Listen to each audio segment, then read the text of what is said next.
Let me speak to one other issue, the GDP, and whether or not we are in a recession.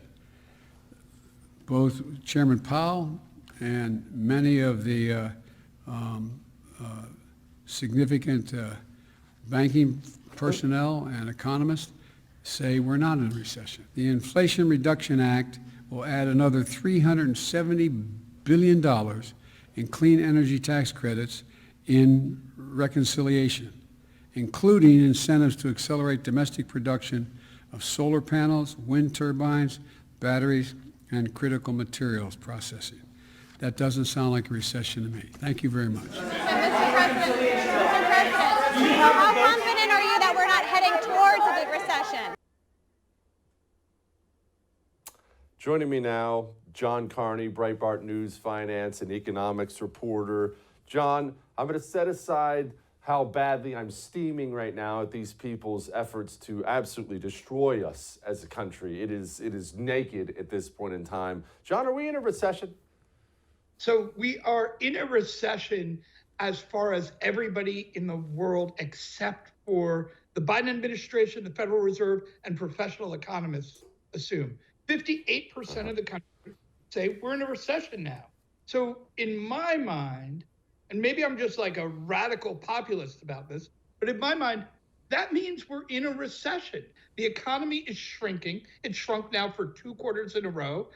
And people can't afford to buy gasoline, food, or anything else. Walmart, Target, Best Buy are all, cutting their prices because people aren't buying things. Yeah, I think it's fair to say we're in a recession.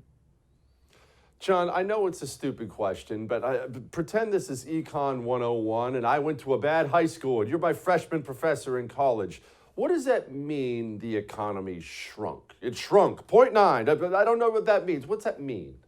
Right. So what it means is that we were producing at a certain level. We had a certain level of output at the end of 2021.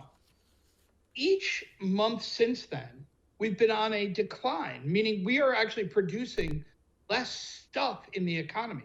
That's what a recession really means, is that we are using our manpower and our machine power and our capital power to produce less stuff.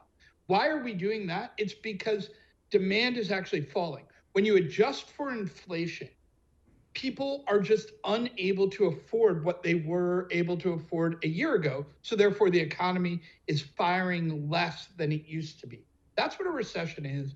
We're using our potential output less than we were a year ago. Okay, how does one reverse this? And I'm going to ask this way, John, because I will admit I'm extremely pessimistic, not where we are, about where we're going. I don't understand how what you just described turns around, because there's no indication that inflation is done. There's no indication they're going to stop raising interest rates. They just jack them up again. So interest continues to go up, making money harder to borrow. The dollar you do have continues to be worth less. So in what scenario are the consumers going to wake up and decide to spend as much as they used to? Not anytime soon. You're absolutely right. Our money goes less far than it used to.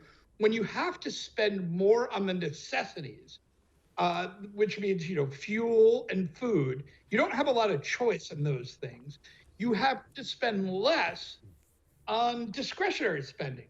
And so, this means we are going to stay in a recession for quite some time. It will probably take a regime change in politics to change the economic situation. What does that mean? That means we need to have a system where we're not saying we're going to put on taxes on windfall profit taxes on energy. No, we need cheap energy. And it also means we need to stop saying we're going to continue to increase regulation at every point of the economy. That's not going to happen soon. Unfortunately, it probably won't happen even after the midterm election. That may enable us to stop the increase of government, but it won't, Biden's not going to sign anything that's going to let us produce more energy. So we'll probably have to wait to 2024 till we really start to see an economic turnaround.